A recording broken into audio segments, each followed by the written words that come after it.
BJP ने अपने manifesto में कर्नाटक में यूसीसी लागू करने का वादा किया है। बहुत ही स्वागत योग्य कदम है। संविधान में यूसीसी का प्रावधान है, कॉमन सिविल कोड कहते हैं उसको, कि भाई भारत में संविधान है, सबके लिए समान विधान है, सबको समान अवसर मिलना चाहिए। तो समान अवसर तब मिलेगा जब सबके लिए एक कानून होगा। अभी तक हमारे देश में टैक्स का कानून सबके लिए एक है, क्रिमिनल का कानून सबके लिए एक है, घूसखोरी, जमाखोरी, मिलावटखोरी, कालाबाजारी, जितने भी भ्रष्टाचार अपराध के कानून वो सबके लिए एक है। तो one nation one penal law है, one nation one tax law है, लेकिन one nation one family law नहीं है। इसकी वजह से बहुत ज़्यादा भेदभाव है। तो देश में सबको समान अवसर तो मिलना चाहिए, लेकिन सवाल ये है कि क्या राज्य सरकारें कॉमन सिविल कोड लागू कर सकती हैं? क्या उत्तराखंड की सरकार कॉमन सिविल कोड अपने यहाँ लागू कर सकती है अलग से, या गुजरात की सरकार अपने यहाँ अलग से लागू कर सकती है, या कर्नाटक की सरकार अपने यहाँ लागू कर सकती है? जैसा उत्तराखंड में भी कमेटी बन चुकी थी यूनिफॉर्म सिविल कोड के ऊपर, गुजरात की सरकार ने भी प्रॉमिस किया हम बनाएंगे, अभी कर्नाटक की सब मैनिफेस्टो में भी है कि हम यूनिफॉर्म सिविल कोड लागू करेंगे।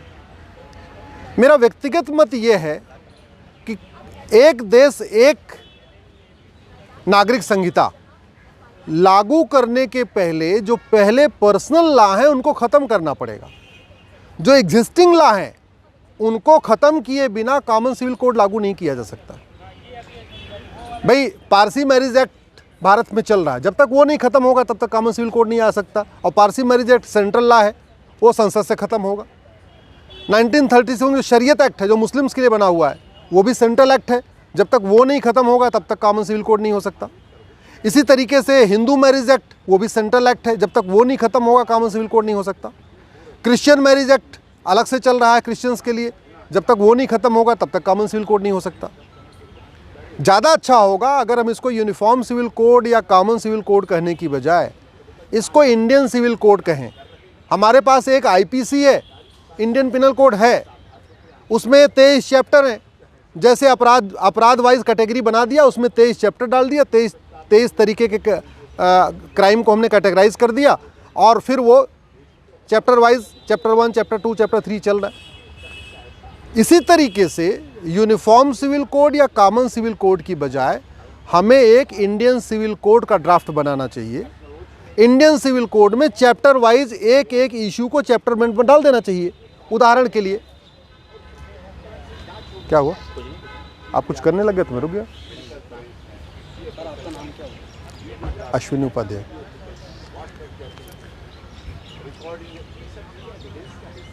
एक इंडियन सिविल कोड बनाए, उसका चैप्टर 1 एज ऑफ मैरिज, कि भाई भारत में लड़के लड़की की शादी की उम्र कितना होगा, उसके लिए एक चैप्टर बना दिया। शादी हो गई, परिवार कितना बड़ा रखना है, हम दो हमारे दो करना है, या हम दो हमारे 20 करना है, या हम दो हमारे 5 करना है, जो भी है। तो परिवार की साइज क्या होगी, चैप्टर नंबर 2। तो जनसंख्या नियंत्रण कानून अलग से बनाना नहीं पड़ेगा, उसी एक ही इंडियन सिविल कोड में आपका पॉपुलेशन कंट्रोल लॉ भी आ गया। Chapter number 3 procedure of divorce, कैसे तलाक होगा, चैप्टर 3 हो गया। तलाक का क्या क्या ग्राउंड होगा, चैप्टर 4 हो गया। गुजारा भत्ता किस आधार पे मिलेगा, क्या फार्मूला होगा, चैप्टर 5 हो गया। किसको किसको गुजारा भत्ता मिल सकता है, किन कंडीशन में गुजारा भत्ता मिल सकता है, चैप्टर 6 हो गया। बच्चा गोद लेने का अधिकार क्या है, बच्चे के गोद लेने का प्रोसीजर क्या है, एक उसका अलग चैप्टर हो गया।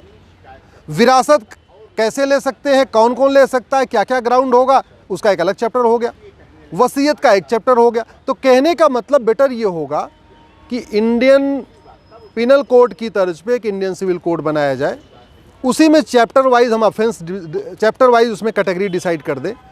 12 चैप्टर या 15 चैप्टर जितना भी होता है उसको डिसाइड करके अलग अलग यूनिफॉर्म सिविल कोड बनाए, अलग से पॉपुलेशन कंट्रोल लॉ बनाए, उसकी बजाय दोनों को मर्ज करके एक इंडियन सिविल कोड बना दे। लोग विरोध भी नहीं करेंगे। भाई इंडियन टैक्स कोड है, इंडियन पिनल कोड है, इंडियन एजुकेशन कोड है, तो फिर इंडियन सिविल कोड भी होना चाहिए, कोई विरोध भी नहीं करेगा। ये ज़्यादा अच्छा है। और जहाँ तक बात राज्यों की है, राज्य सरकारें कॉमन सिविल कोड लागू नहीं कर सकती हैं क्योंकि कॉमन सिविल कोड लागू करने के पहले आपको सारे पर्सनल लॉ ख़त्म करना पड़ेगा। पर्सनल लॉ केवल पार्लियामेंट से ही ख़त्म हो सकता है, वो सारे सेंट्रल एक्ट हैं।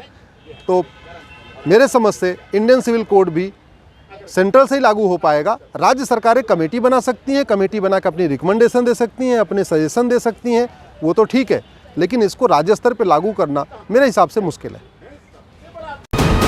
वीके न्यूज़, राष्ट्र के नाम।